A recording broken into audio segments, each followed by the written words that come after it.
Hello and welcome to this Magic Leap developer tutorial. Today we're going to show you how to get started with Magic Leap in Unity. We're going to download the lab from the developer portal, and there we can install our Magic Leap and Lumin SDKs for Unity. Then we'll grab our pre-made template for the Unity project and launch Unity 19.2 so that we can get started. We'll start a brand new scene, do some meshing, pull it into 0 iteration so you can either use the simulator or straight to your device, and then we'll look at some of the SDK examples. So let's get started. First of all, let me introduce you to the Magic Leap developer portal. This is your one-stop shop for everything for developing for Magic Leap. Here you can learn, download, discuss, and publish to Magic Leap World. So you can go and learn to download tutorials and guides. You can download all of the tools needed, including the lab, and discuss with our community and build things together. So first of all, go to the download page and we want to download the lab. The lab is a developer tool with everything that we'll need for developing on Magic Leap. You can find a link in the description that goes over the lab with more detailed context. But we need to download this tool to install our SDK and also run 0 iteration from Unity into our simulator or to a device. When you've downloaded and opened the lab, you'll be greeted by this screen. We have Device Stream, a way of streaming your Magic Leap device through to your machine. 0 iteration, a simulator or connection from Unity to your device. Device Bridge to manage your device and applications on it, as well as a power profiling tool to understand any heat generation from your development. First, we need to go to Package Manager. And here we can download our various SDKs. We can click on the various bundles for what we need, such as this Unity bundle here, or we can go to All and download them separately. We can see I need the Unity package. I also need the Lumin package, as well as Device Stream at the top. All right now, I've got Lumin SDK.23 and the 0 iteration lab module, as well as Device Stream. If I didn't have anything installed, I would click on the Unity bundle and it would install all of the latest public releases for me. And here I can see what I have installed on my tools. So we've got the Lumin SDK, the Magic Leap package, as well as the 0 iteration device module. The next thing we would like to do is go to the Unity Hub to download Unity. Let's go to add a new version and we want to download 19.2. Now any version will work here in 19.2 public release. One very important thing to do here is to make sure that when we're selecting the download of Unity, that we're also including the Lumin build support. Now that you've installed Unity, let's navigate to the Creator portal under Develop, Unity, and Get Started with Unity. This page details how to start your project, and we have a pre-made project folder for you. Previously, with Unity and Magic Leap, you had to go through many steps to get up and started, where now you can download this project and get going as quickly as possible. Now that we've downloaded the project, we can open it in Unity Hub, and we're selecting 19.2 and the Lumin build target. Do we want to upgrade? Yes, it's still 19.2, just a newer version, and we have this scene and this whole project. Next, let's go to Preferences and make sure that we've got our SDK installed. And we're pointing to it from the Lumin SDK. And if you've not already, make sure that you've got the Lumin build target selected. So here we are in a completely new empty scene, and we need to delete the main camera attached to that in the hierarchy and bring in our own.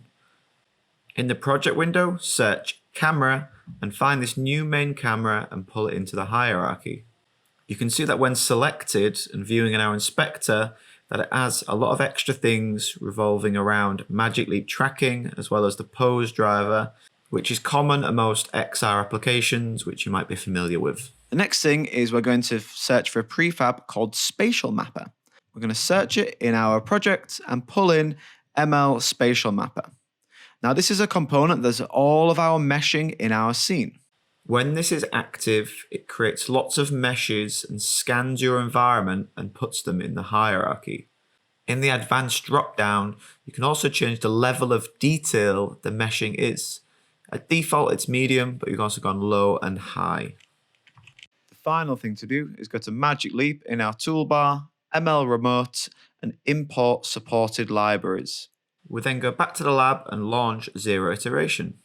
The simulator is fantastic for developers who do not have a device or that are sharing a device between teammates and still need to test functionality from the editor of what it would be like in Magic Leap. You can see here this UI that looks very similar to Unity with a scene and an eye view, and also on the right hand side all of the functionality such as input like a controller, eye tracking, hand gestures, or gaze. Next up, we'll import a virtual room so that our Magic Leap device can scan this virtual room and build up a mesh in the Unity editor.